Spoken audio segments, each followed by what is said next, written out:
Okay. I'm going to start the recording now. I'm going to record the meeting so that the people who are not here can see it. Um, where'd you go, Melanie?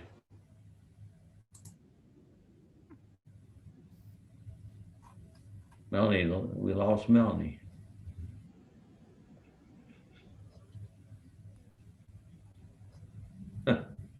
Where she went? Well, she was there, but anyway,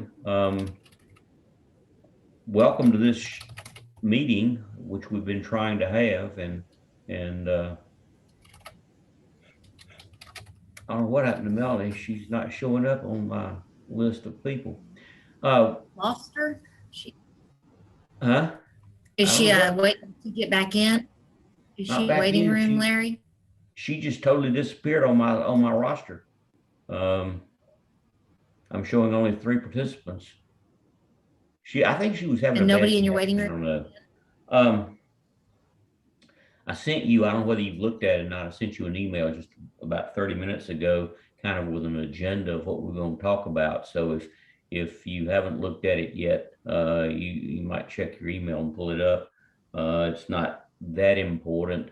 I did want to welcome 2 new members to our board, and both of them are here right now, Carmen and Stephanie. Carmen Edwards is a member of Voices Rising and is kind of a wellness person and does a lot of interesting things. And I think she would be an asset to what we're doing.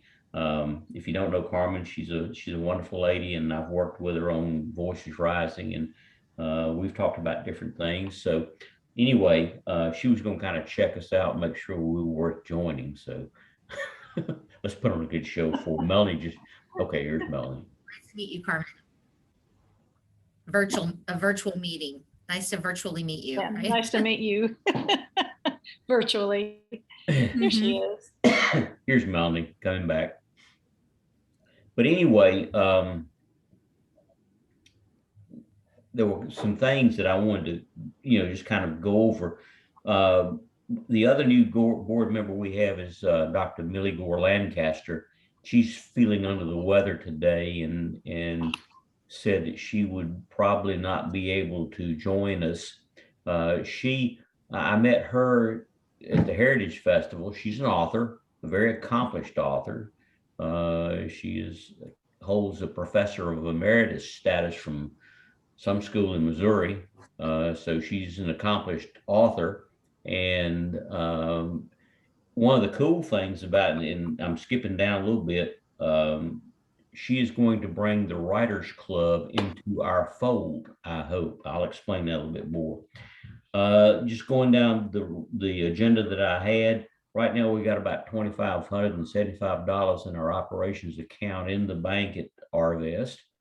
And we have, I just received notification on Monday that we've received the Division of Heritage grant for $5,000 for next year. And that will just go into our Heritage account. I also received a notice of a grant from the Village Community Foundation for $510. We applied for more, but that's what they gave us. I do have an application in with First Electric for 1,000, and their decision date is in December. And I feel fairly confident that we've got a shot at it. And I also have applied for a grant from Walmart for $1,000. I was in there a few weeks ago, and Robert Nielsen. I'd applied before for a grant for the Heritage Festival, and they just had already kind of gone through their money and didn't really have any.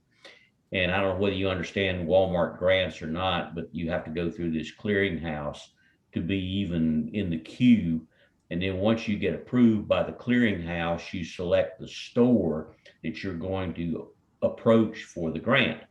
And so it's kind of a convoluted way of doing grants, but those of you that have worked with grants know that grants can be kind of convoluted anyway. So anyway, Robert said, "Hey, I got some money. Why don't you apply for a grant?"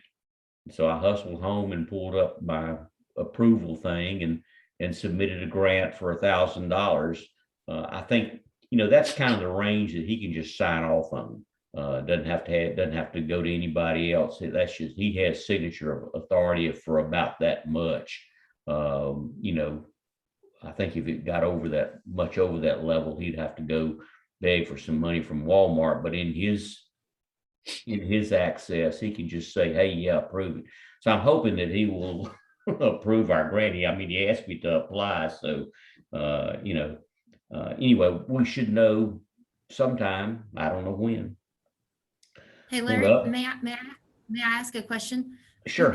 Just being new and not really fully understanding the financial situation of the institute, but is all your money generated like these grants and the foundation grant that was awarded? I know what the Heritage Grant goes to, but what are those funds used for? Because don't your events, we raise money through membership fees, right? Yes. And then we raise for each event that we do has its own fee associated with it. It depends. That was one thing I was going to talk about. We have our fee structure is this for classes. Typically, if you're a member of LLI, and the membership is $45 a year for individuals and $75 a year for couples. And if you join now, you're good through 2022. If you're a member, a lot of our classes, if we have no real expense associated to the class, it's free to members. If you're not a member, we're going to charge some kind of fee because the incentive is to join. For instance, we've got the culinary classes, and I'll talk about that in a minute. We've got the culinary classes coming up in 2 weeks, and it's $20 for a member and $30 for a non-member per class. And so there will end up being at least 4 culinary classes coming up in the next 2 months. So if you join LLI, you got $45 back. When we do so the thought is if we can maintain a membership base, and our membership has dropped considerably because of COVID, but if we can have a membership base of 200 members, that's $9,000 a year to, just to kind of get going. We have the only expenses that we have as an organization are if there is a fee for the class. I mean, if there's a fee for the instructor, and I do like to pay instructors fees. We do have some instructors who, for instance, people from the old State House, that's their job. People from Game and Fish, that's their job. So we don't pay them. They cannot be paid. Even if I offered to pay them under the table, they'd be, they can't do that. But if I bring in a professional instructor, yes, I'm going to pay them. And when we started this thing, we just agreed that if you were a qualified instructor, we were going to pay you $50 an hour to teach the class. So a 90-minute class is going to be $75 for the instructor. The other fee that we have is rental. And I am adamant that we do not take advantage of free places in the village. I support the POA because the POA supports us. And so I'm going to rent from the POA as much as I can. And with Coronado Center and places like that, we can get decent room rental. And that's just my preference. And I think the POA does a lot of things to support us. For instance, on the Village Digest, if we're renting from the POA, we get preferential placement.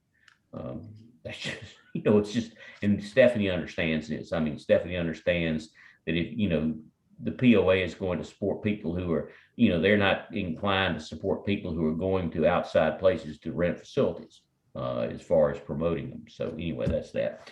But does that answer your question? Well, kind of, but I guess my question is that if the fees that we collect for a given event plus the membership fees are basically not covering costs, are these grants there to make up the difference in that, or The is grants it a- can, now the grants from Eliminate. First Electric and Walmart will go towards LLI. The grant from Village Community Foundation will go into the Heritage Festival account. And those are two separate accounts. If at Harvest, we have two accounts. We have the Heritage Festival account and the LLI account. I don't commingle those accounts. I mean, it's just there for, and then of course, with the Heritage Festival through sponsorships, we were able to cover. I mean, we received enough from the grant and sponsorships to cover our cost and made a little bit of money, which I transferred to LLI. So, the Heritage Festival is kind of like our fundraiser in a way. We don't do any quote other fundraisers. It's the Heritage Festival, and I think we will make good money on the Heritage Festival from now on, because I think we've got people who know us and we've got a good reputation. But I really want to stick with LLI today, just because that's. But And I mean, LLI is a does that 501c3. help y'all understand kind of the monetary side of it? Yeah, LLI is a 501c3. Yes. Yeah. We are a 501c3, which that opens a lot of doors. What kind of like your tax, what do you have to do at the end of the year to sort of accounting for all of Well, it? from an accounting standpoint, because we are under the $50,000 threshold, all I have to do is do a Form 990. It's a short form. As long as we keep our numbers under 50,000, all we got to do is just, fill out a postcard. Okay, all right, just Easy. All right. I did want to mention, I don't know what most of you probably know now. I don't know, we know about Paul Moore's dad. He passed away Tuesday, and Paul is broken. He's a broken man. He and his dad, he and Hank were close. Paul took care of his dad. He'd leave work and go up to Jessieville and make sure he had his food and make sure he's taking his medicine. And Hank's gone through a lot of health issues over the past year. He's had different things going on, and Paul's really had, Paul and his brother have been there to help him, but his brother is not as available as Paul is, because his brother is the pilot for Henderson and does aeronautics down there, and he can't get up here quite as much as Paul can. The reason I mention that is Paul is our webmaster. He's the one who gets the word out. He's the one who maintains the website. He's the one who does the e-blast for us and all this stuff. And I've not approached him about updating the website. I mean, we were talking about it Monday, and Tuesday morning, I get the message that his dad, Paul emailed me and said his dad had passed away. And you hate to say this, but in a way, the Lord works in mysterious ways sometimes, and maybe that's one burden that Paul does not have to bear anymore, taking care of him. You hate to say that, but I mean, it's a fact, and all of us have, I think we've all been through it. I know Carmen has, and others have too, and it's just sometimes it becomes a struggle. But anyway, I'm hoping that Paul will be able to function for us a little bit. I could probably get in there and figure out the website myself, but I don't want to get in there and undo things that he's done. And so I'm just going to pretty much leave it alone and use my own resources to take care of things. What's Okay, the web address? What's the web I'm sorry? address? What's the web address? What's the website? It's hsvlli.org. Real simple. And Larry, the expectation for all board members is that we are paid members of LLI as well. Yes. Do you do lifetime memberships at all Yes, for LLI? yes, you can buy a lifetime membership for $500, and I have a lifetime membership. And I have donated to LLI sometimes when our finances were a little bit down. I've made private donations to LLI. So and the old board kind of knew that I was the one keeping it afloat, but I wasn't going to let it die. And we're financially solvent and in good shape now, so I don't have to do that anymore.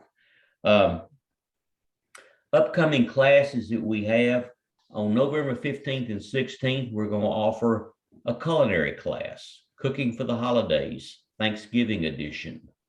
On Monday, we're going to learn ways to roast turkeys. You're also going to learn how to spatchcock a turkey. Does anybody know what spatchcocking is? Yeah. That's actually where you cut the breastbone and spread it out. It is, the thing about it is it's really a way to cook turkey that is a little bit quicker, because the way in fact, on the blast it's going to go out tomorrow. I put a picture. There's going to be an e-blast tomorrow, and it's going to be a thing in the Village Digest tomorrow, and I've got a picture of a spatchcock turkey. So I figured people are going to say, "What the heck's that?" But we'll do that, and we'll do dressings and things like that on Monday, and then on Tuesday will be more casseroles, side dishes, sauces, and desserts.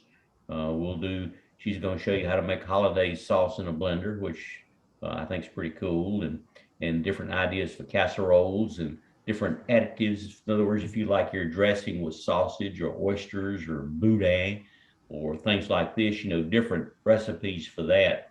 The classes will be held at DeSoto. They'll be in the kitchen. We're going to limit the class to 10 people. Right now, because the class is not normally the classes are on the website, you just sign them on the website. What I did is put the LLI email address, and if you want to know, that is LLI of HSV Inc. at gmail.com is our email address. And I've just said, if you want to attend, please email that you want to attend, and indicate the day or both days you want to attend.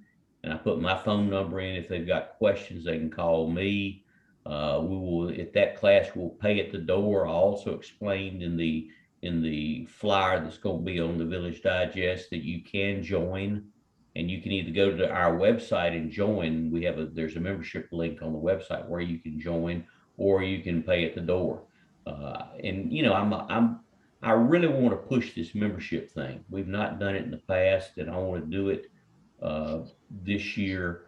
Last year we had a couple of open houses, and I think we can do that again, is to have an open house where people come in and can ask questions and learn more about LLI. Larry, I noticed that on the calendar on the website that culinary class is not listed. No, the website is not updated. The website is totally out of date. I mean, it's got stuff on it that it's not listed. Another class that I'm going to try to schedule here in the next few weeks is, and this is one that's been requested by 2 or 3 people that I know, that we do it again. We did it a couple of years ago. I don't know whether y'all know, I know some of you do know Dennis Simpson. Dennis is a tech guru, and in fact, he and I are going to partner on his little broadcast network, and I'm going to have some sessions with him on LLI to reach his audience. But he does a program called Cutting the Cable, and it's a way. He explains how you can get your cable service from other providers besides AT&T or Suddenlink or things like that. So if you're interested in what Fubo is, or what Hulu, or what some of these services are, and cost comparisons, and what kind of equipment you need and how to do it, he's going to do a class on that. I think a lot of people are interested in that, because you start looking at your cable bill, and you start looking at what you're paying for cable, and it's getting out of sight, and it's probably going to get worse before it gets better. So, so when we have when we have those, um, I think those are the kinds of classes that people would like to have. And one of our components is technology. And so I think, I want to get that, and Dennis is all on board about doing it. And I paid Dennis to teach that class because he is a professional and we're taking his time. And I mean, if you called him up and said, I want you to come out to my house and solve my problems, he's going to charge you for it. So, I want to do that, and he's been on a cruise and just got back. So I got to get with him and get that straightened out, but we will definitely get into, and I think, I mean, that's just my personal opinion, but I think, that's something very good. That's all I want to try to do before the holidays. People, their schedules get crazy, and we don't like to do a lot of things over the holidays. Starting in January, we're going to be offering, Millie's going to do a writing class. It's kind of a 5-minute memoir type thing. It's a writing class. And one of the cool things about what she's done, she's involved heavily with the Writers Club. And the Writers Club is a group of a lot of people in the village who pay a fee pay $35 a year to be in the Writers Club. And she is reaching out to the Writers Club and saying, would you like to pay $10 more and be a member of Lifelong Learning Institute and function under the 501c3 umbrella, where you can now deduct your membership and join. And so far, her response from the members has been totally overwhelmingly, yes, let's join them. So we're going to pick up, and what they're going to do, the people that have already paid, they're going to transfer their membership money to us. They've got $5,000-6,000 in the bank. So we're going to benefit from it because we're going to basically what amounts to absorb the Writers Club into LLI. And I think that's huge. Yes, Melanie? Larry, when they absorb in, if all of this happens, then the money that comes with them, will that be in a dedicated account for them, or will there be any specificity on how to spend the funds? That's membership dues that they've paid. So that's, in other words, they're becoming members of us. So they're transferring their membership dues from the Writers Club to LLI. So it's not going to be a dedicated. Now, they have promised their people some small monetary awards for writing, which is much less than what they'll be transferring. And I told Millie, I said, I don't think we have any problem with being able to pay that out of LLI funds. I think it'd be easier to do that and try to set up a, segregate funds within a bank account. I mean, Stephanie can tell you that's probably a train wreck.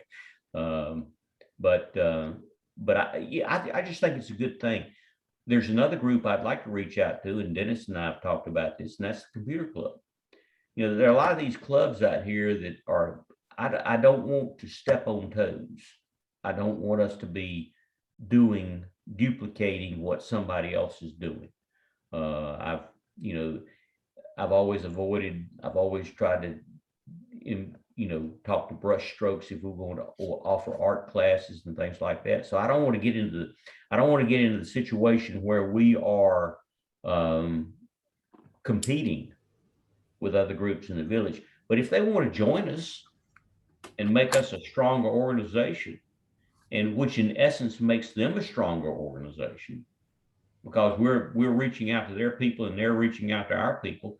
So, I think it's a win-win, and I want to pursue that this year. I really want us to pursue that as a goal to boost our memberships. If we can pick up, computer club and writers club and whatever else might fit, I don't know, that they're the legitimate ones, but try to pick those up and add them to the fold. Another thing that we're going to be doing is we're planning on April 10th, we're going to the Robinson to hear the Arkansas Symphony. This is the first time the symphony has been conducted by a woman, and it's a big deal. And so what we will do is charter a bus, go over, have lunch, probably at the DoubleTree or the Marriott, then go to the concert and then come home. Let me just amplify that a little bit by saying that one of the most popular things that we've done as an organization is take day trips. We've gone down to Grays Lake and watched the banding of the hummingbirds. We've gone to the old State House. We've gone to the Capitol. We've gone down to Old Washington State Park at Christmas and watched the luminaries being lit. These are all fun trips. And with Little Rock Tours, and my contact there left and she's gone back to the catering business, so I got to find a new contact there. Of course, what's her name? I can't think. Jennifer, I want to say, that's who's the owner of Little Rock Tours. I think lives in Hot Springs now. But Little Rock Tours, we can charter a bus for roughly $1,000 for the day. 40 passenger bus, do the math, $25 a head, you got the bus covered. Now, where in the world are you going to find somebody to drive you somewhere, drop you off at the front door, where you don't have to worry about parking, you don't have to worry about paying for gas, anything like that for 25 bucks? And so, I may bump a little surcharge to it just to, cover a tip for the driver. And if we don't have a full bus, you want to cover that. But I'm still saying, even at $30 or $35, it's a bargain. And if there's a meal involved, we throw in the cost of the meal. We figure that in. We can we've done it both ways. We've included the cost of a meal in a trip. We've said, hey, we're going to go here to eat. It's on your dime. In a couple of cases, we actually went to, I think, Melinda's and had them prepare boxed lunches and took them along. So, I think I would love to do at least 4 day trips a year. Stephanie, I know that Donna had the Arvest Travelers, and I know that was a very popular. In fact, we worked together on some of those trips. We're trying to fill her trips. But a lot of her trips were overnights, and I'm not ready to get into overnights. That sounds like a lot of work to me. But I don't know whether, Stephanie, you've thought about resurrecting the Arvest Travelers or not, but I know it was I know that Donna enjoyed it. Of course, that's kind of Donna, but No, I think I think we probably will. I'm just giving myself a little time to learn what I'm doing. Well, you can get your feet wet with with the LLI day trips. You can kind of see, and Donna's still out there. Donna she sent me a link to their list of tours she probably sent it to you too, Stephanie, of the list of tours that Little Rock's got coming up this year. And I like to support Little Rock Tours. it's there's Arrow. I know that I don't know. I know that the Rotary uses Arrow, but and I don't know. They probably are pretty close in pricing and stuff like that. But that's another thing that we've got coming up. Another thing that I'm really excited about is we're going to have, starting in, I think we'll do it January 15th, or somewhere around the middle of January to the middle of February. We're going to have a history of film. Now, how do I pull this off? Millie has made friends with this gentleman named Michael Dryhurst, who moved to the village a few months ago. He was born in London, England, has a very distinct British accent, which tends to be a little salty at times, and I might have to clean him up a little bit. But Michael, if you go to Internet Movie Database, imdb.com, and search Michael Dryhurst, you will be blown away by the movies he's worked on. Never Say Never, Superman, Hudson Hawk, just to name a few. Nothing big or anything like that. But I mean, the guy, you look at his filmography, and most of these are as either assistant director or director or things like that. I mean, he knows the business and he's been in it for 5 decades. And, lives in Hot Springs Village. So go figure.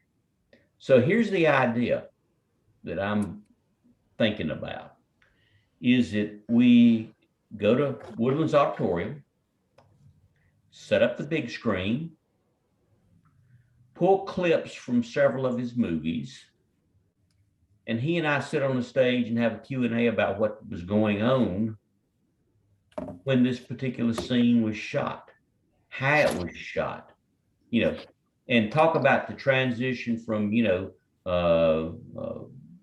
the way it was done back in the day on a soundstage when you actually had humans doing things to today where you've got all this CGI, the computer graphics that they're doing now.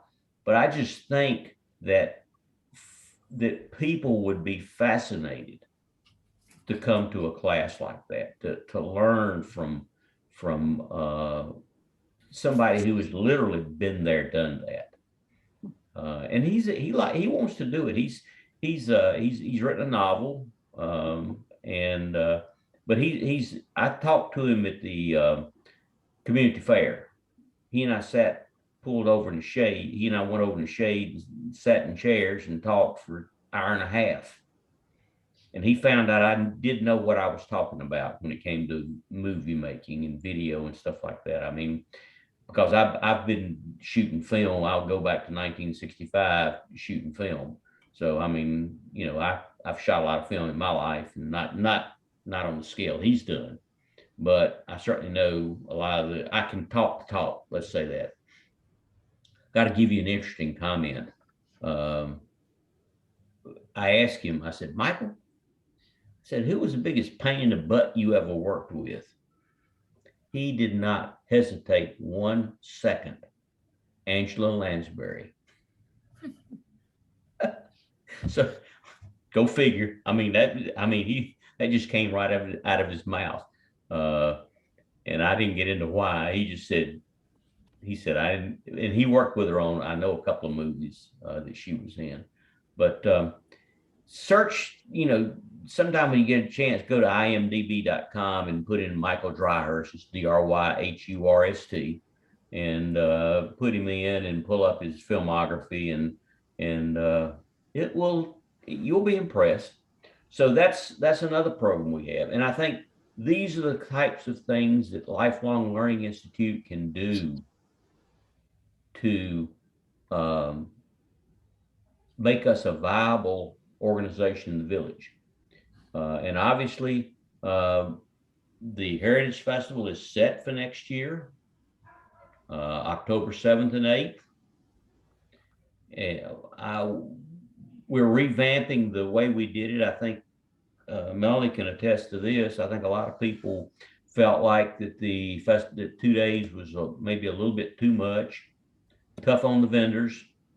And so the plan right now is to move the vendors in on Friday the 7th, have them set up and ready to go, no exceptions. We're not going to go through this train wreck of people coming in. Melanie can tell you that Friday morning getting these people, it was like herding cats. I mean, it was, and Melanie can tell you that it was not a fun thing. I think if we have a nice, relaxed move in on Friday, we'll have the rooms set up.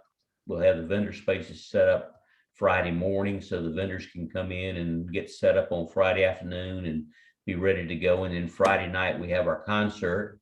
This year, the concert is going to be Max T. Barnes and his band. And the reason I'm doing Max T instead of Gil again is that Max T was already on the books for an LLI concert when COVID hit, and he has $1,200 of my money.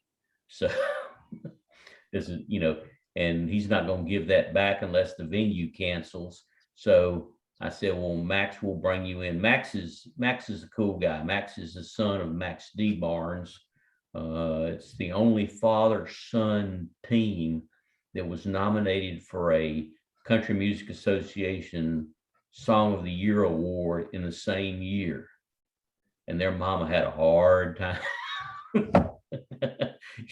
I mean, Max D's wife and Max T's mama had a hard time on that one. But it was Max is a cool guy. He's laid back. He's got his own band. We're getting them at a good price. We're getting them on a split. Just so you know, the way I work concerts is that I will not do a concert unless it's on a split. And the split being we sell the tickets, promote the event, pay the cost, and after all, within what money's left over, we split it 50-50. So and we made on Gil's concert, we made about $1,700. So it was and that was with only 320 tickets. And we didn't, this year we're going to be able to promote this stuff a little bit more and get it out there. But and I one thing that lifelong learning that I have done is bring in some shows. I don't want to bring in many, but if I can find a good show to bring in to the village under the auspice of LLI, then I'm going to consider doing it. And I'll check with you guys to make sure you're down with it too. But that's kind of where we are. So that pretty much, I think, covers where we are right now. I would like for this board to meet on a monthly basis. And I have no preference as to morning, afternoon, day of the week. I think a lot of it depends on the kindness of Stephanie. And she has offered her conference room there at the bank, when we can meet in person. And I think it's good to meet in person every now. I'd rather do that than Zooms. But right now, because of my Carmen and Stephanie in here, I fell 3 times last night at Rotary.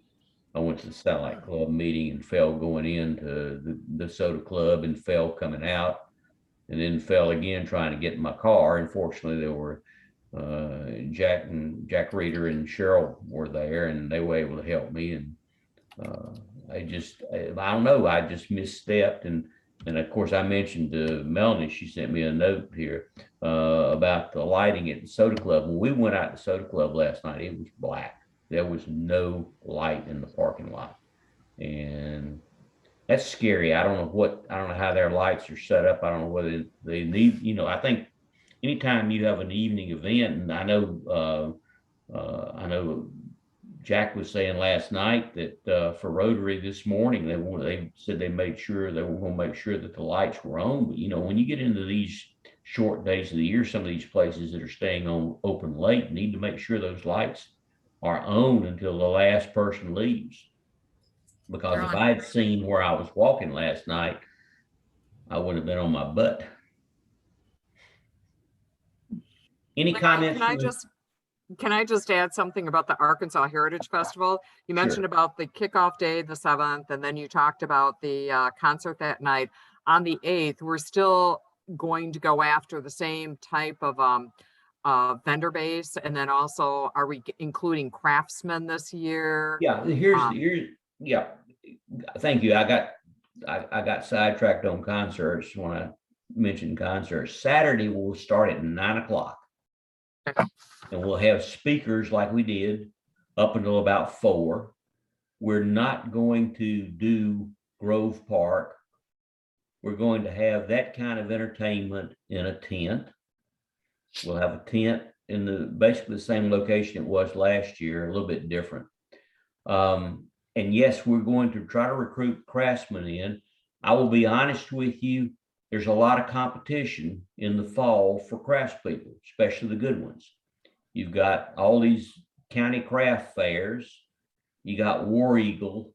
And, these people are only, and this year was a problem because even the craftsmen who wanted to come were having problems getting, supplies and to make stuff, to even have anything to sell. And I mean, it's not beneficial for them to come if they don't have anything to sell.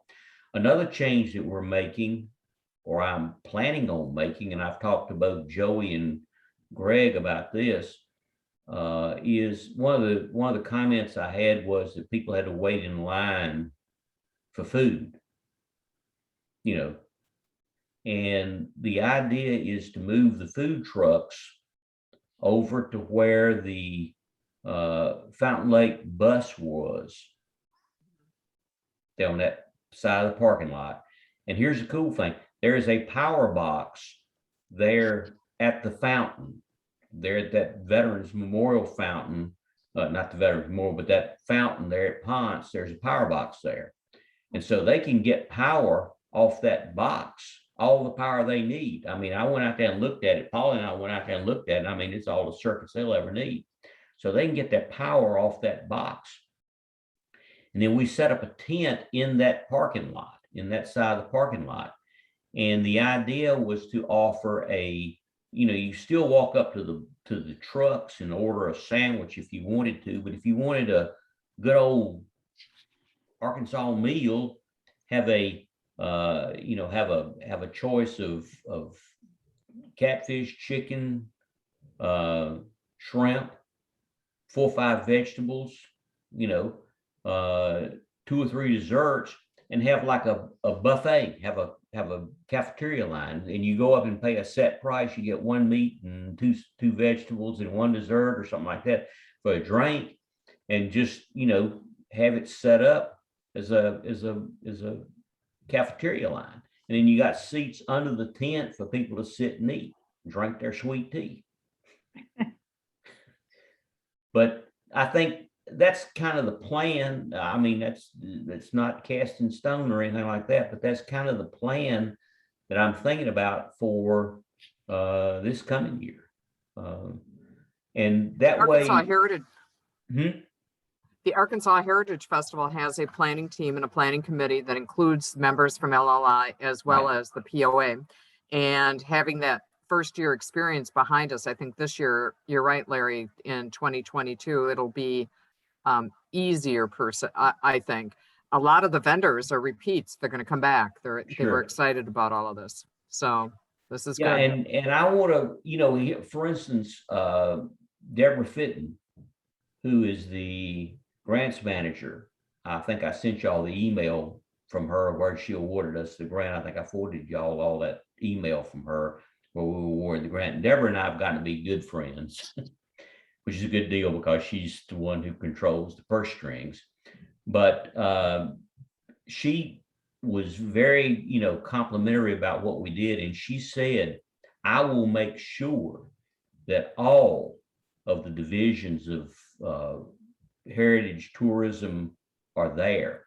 And she said, is there a way that we could have maybe an area in one of the vendor halls that is dedicated to all of their organizations? And I said, heck yeah. So, you know, there would be one of the aisles or whatever, probably back in the card room, you know, one of those sides would be, you know, you'd have Mosaic Templars, you'd have Delta Cultural, you'd have Old State House, you'd have Arts Council, you'd have Heritage. You know, there are about 8 or 9 Arkansas Museum. There are 8 or 9 subdivisions that fall under, and this is under oh, what's her name? I can't think of the secretary's name now, but it's under whoever the secretary of that department is. And she was very complimentary to, I know she was emailing and texting Kevin Sexton during the event saying, man, I wish I was there. I wish I could be there, but she couldn't. So, but we have, you know, they are on board. It didn't take them 2 weeks to approve our grant application. You know, last year we applied in September and found out in January. This year we applied in October and found out in October. I mean, it was bang. I mean, it was just, you know, so they know what we did. Trust me, they know what we did, and they were blown away. And we will get all the support we need from them. And that's huge. That's huge when you've got that big of organization and we'll be able to use it. They'll be able to promote us, and we'll have a whole lot more time. We won't have this, worried about, are we going to be able to have it with COVID? If we are, then I'm checking out. Can't deal with another year of COVID. But yeah, Melanie, you're right. I think we learned a lot. We know what we did. We know the good things we did. We know the things that didn't work. I don't think we did any bad things, but I think there were some things that we could kind of clean up a little bit. Any other comments from the group? What is your, I mean, that's a good rundown of just like the events that you're planning to do, but is there a specific need you have from the board to contribute? Do you have a membership drive, or is there like, I know that's like on my brain, I guess, Melanie, because we just finished that discussion in our last meeting, but I mean, what's the marketing plan for all this?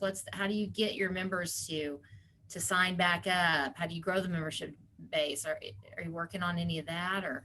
Well, I think that's where the board can step up and say, hey, here's some things that we need to do as to recruit. Our goal is to build our membership base and name recognition.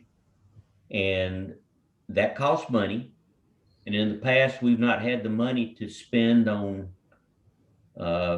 print and radio and stuff like that. But with social media now, I think that we have the opportunity, and I want to, that's one thing that we need to look at is ways of expanding our footprint through social media. We need to have, I have a Facebook page for Lifelong Learning Institute, but it's under me. It's under my account, my Facebook page. And I do have I've got over 3,000 followers on Facebook. And so I'm able to reach out to those followers and talk about LLI stuff. But we need to have a better social media presence, and I think it's worth us, talking to some of the people who specialize in this and who know what they're doing. I'm not, whatever. Yeah, Melanie. Well, tagging on to Stephanie here, as far as the membership, you have a list of all the paid members. You probably have a list of memberships that need to be renewed, or maybe we could be contacting them. So getting into some type of a membership program, or developing something where we gain new members, we promote, we retain, and then find out from the members some of the things that they want to see as well. Absolutely. And then our marketing strategy, develop a plan for what we want to accomplish in 2022 with the combination of the festival, the trips, and the different types of sessions that you've got planned. But then, making true to our mission statement. I think sometimes we need to reflect back on what it is we're about and set some goals and objectives that the board, so that we know that we're on the right track and we're accomplishing what we need to be doing. Well, I think one of the things that we can do is early in next year, have a open house / membership meeting and promote it very well. I know when LLI first started in 2016, I know the former Susan Alders and that bunch that started out, the people from UALR Benton that started it out. And I won't get into the history much, but that's who started this thing. They had a big thing at Woodlands, and had 100+ people sign up at that event, and that was how it got kickstarted. Of course, then ULR Benton wanted $70,000 to keep it going, and that wasn't going to happen. And so I was approached to take over and rebrand and set it up, and that's how I got involved in it. I cannot claim that I'm the originator, initiator, or anything like that. I was just the fireman brought in to it does feel whatever. like that there's an opportunity, especially since in some ways you had the pandemic that stepped in and sort of giving you an opportunity to reset a little bit, Sure. And so it does seem like, I don't know how many people are on the board, Larry. I mean, I'm so new. This is the first time we've even had to a real discussion. And so, wondering how you sort of split responsibilities and assign, some marketing responsibilities to a subset of your board, and kind of like we do with that foundation, Melanie, assign membership to a subset of the board, and people that are going to help with determining what the next events are, or that's another sort of subset. And so it just seems like maybe it's a good opportunity because you had this big break and like you said, Melanie, I mean, I'm a big believer in that goals and objectives. I mean, if we know, if the mission is clear and we all are kind of marching to that same, down that same path to that same beat, then we can make a big difference. We're all kind of working towards the same goal. But I think when we're able to meet as a group face to face, it will give us a chance for people to say, identify what your strengths are and what your willingness is to do things. And then we can have some more defined, in other words, you are responsible for promotions, you're responsible for marketing, you're responsible for social media and things like that. And it takes the pressure off me because I felt like I've had to kind of keep it going, and it took its toll on me, as some of you know. I mean, I guess all of you know that. I mean, literally took a toll. I was, dead man walking there for a while. Well, it is too much for any one person, Larry. And I think that's the thing. You're going to have to delegate some of this work that you've taken all on yourself. And clearly you got it all juggling. I mean, you've got it all going, but count on some other people to help you get some things done. And like you said, when we get a full complement of the board in one room, or at least on one Zoom meeting where you can all have that discussion and figure it out, that's going to matter. It's going to make a big difference. And I think I think adding Carmen and Stephanie and Serena, those of you that don't know Serena Gonzalez, she's a go-getter. I knew her on the rec committee, and she also runs the Coronado Shoreliners. And she's a very good move. And her husband is, he was on the, I think, finance committee. They've both been very active in the POA, and I think they'll be good. And Millie is a go-getter. And so, I mean, I think, and then David Childs is somebody you give David, put the bit in his mouth, and he's going to run. Carmen, yes, ma'am. Just saying, that's something that I need to really know more about before I can commit. What jobs would be available, what would be expected of me as a board member. And, to tell you the truth, until we sat and talked, Larry, I didn't know what LLI was. I didn't really pay much attention to that. So I just feel like there's. And I think that's a general opinion that people have in the village. They say, "What is LLI?" Yeah. And I won't. Stephanie knows this.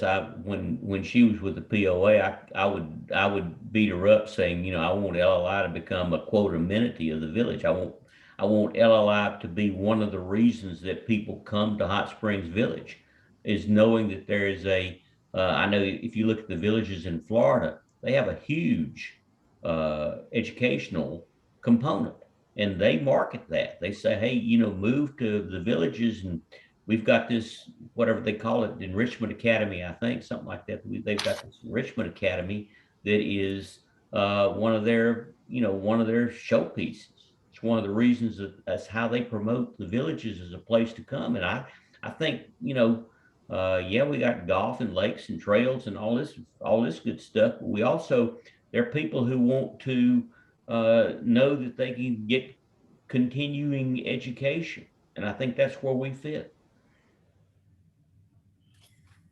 Well, I think there's lots of opportunity. I do. I think you're right. There's a lot of opportunity. The thing about the becoming another amenity, I think it can be. I think it has the potential to be that. It's just that it's going to have to grow and get some momentum and legs on its own before the POA will start to acknowledge it as something that's has an impact. Right now it's just an offset kind of thing, and so it needs to get solidly on solid footing and solid ground where it's, it's stable, it's consistent, people know what it is. Like you said, it's an unknown to so many people. And it's just gonna take some, it's gonna take some Right. work. And I think, in other words, we're different than all the other amenities in that all the other amenities are controlled by the POA. And I don't think the POA wants to control us, and I don't want the POA controlling us. So it will be an interesting decision on their part to let a non-POA controlled operation have the presence that we have, and I think that's a battle I'm willing to fight. Yeah, and I don't know that you'll ever get there. I mean, and I don't mean that ugly. I'm just saying it's just not their model. Right. And there's so many value add programs in the village. Why pick this one over another one? And that's why I said the only way that would happen is if it grew to such a level that it had that much influence and impact and credibility and all those things that make it stand on its own. That's when it would get noticed by the board and say, this is, and like I said, I think it has the potential to do that. It's just that, again, there's so many other groups, organizations, programs, that have that same motto of value added to lifestyle. And why do you live here? Because this is one of those things. And it's good. When I first moved here, I became involved with singing and Cedar Mountain Singers, and I also joined an art club.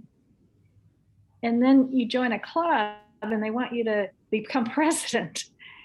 And something like this, it has a different kind of energy. I mean, you can go and take lessons, and you don't have to become the president or the secretary or whatever, or do other jobs in the group. And I think that's one thing I really noticed when I became a member of that group. I mean, I met some incredible women and learned a lot, but at the same time, it was like, oh, okay. I just want to paint. I don't want to.